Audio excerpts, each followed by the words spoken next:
Welcome to the Maximizing Employee Performance to Support the Mission video series.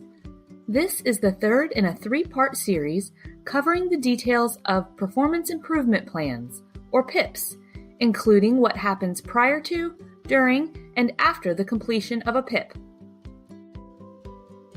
The CIA is committed to developing employees for success, and if performance issues arise, working with them to improve and sustain performance. Supervisors use PIPs to guide employees toward improvement when they do not meet expectations in a performance summary. It is used as the formal documentation for the 90 calendar day PIP period. As covered in the previous video on early identification and intervention, a PIP should not be the first step in addressing performance issues.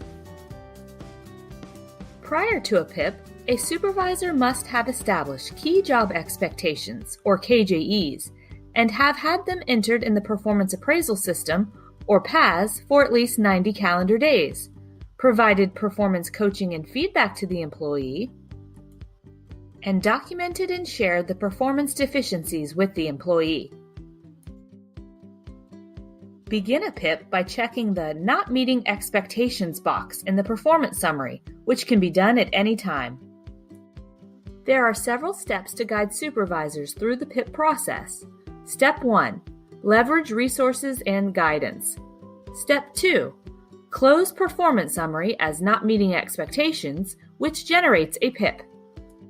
Step 3. Establish PIP KJEs. Step 4. Meet frequently and document PIP progress. Step 5. Close out the PIP documents. We will cover each step in more detail. Step 1 in the PIP process is to leverage available resources and guidance. First, reach out to your Human Resources Officer or HRO for assistance.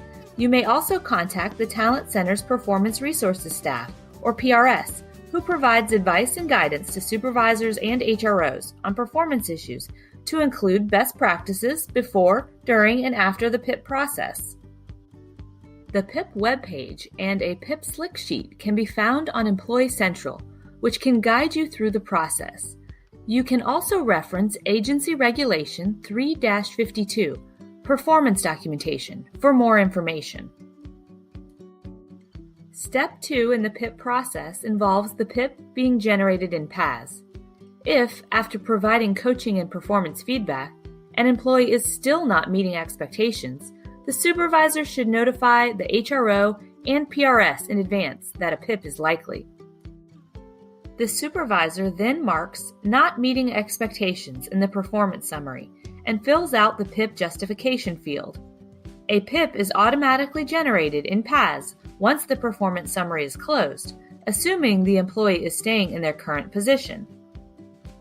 If the employee has already accepted or moved on to a new assignment, contact PRS. Step 3 in the PIP process is to establish PIP KJEs that the employee will work towards for the next 90 calendar days. PIP KJEs should be tailored to the employee's position at the correct grade level, cover the full scope of the work of the position, and generally mirror the previous KJEs unless the work has substantially changed. Supervisors should work with PRS to ensure the KJEs are appropriate. Supervisors should become familiar with the PIP standard practices, including: all PIPs are to be 90 calendar days in length. Following consultation with management and PRS, supervisors may extend an employee's first PIP by 90 calendar days to meet PIP requirements to allow more time to observe performance by adjusting the date in the PIP. An employee receiving a not meeting expectations in their performance summary is not eligible for promotions, quality step increases, exceptional performance awards, within grade increases, and/or bonuses. An employee on a PIP is not permitted to apply to a new assignment or request a change in career service, except in rare cases with career service approval. If PIP requirements are not met, the Sub-Career Service Head may request to convene a performance board. However, if the employee is in their trial period, directorate heads may request termination to the Associate Director for Talent. In rare cases, the Career Service Head may downgrade the employee without salary retention. Step 4 is to meet and document progress. During a PIP period, the supervisor and employee should meet frequently to discuss the employee's progress. Best practice is to meet on a weekly basis so that supervisors can provide regular performance coaching and feedback. The supervisors should document the progress or the continued performance deficiencies. Document progress against PIP requirements in an email, a written summary of verbal discussions, or a formal memo. Step 5 is to close out PIP documents in PAS.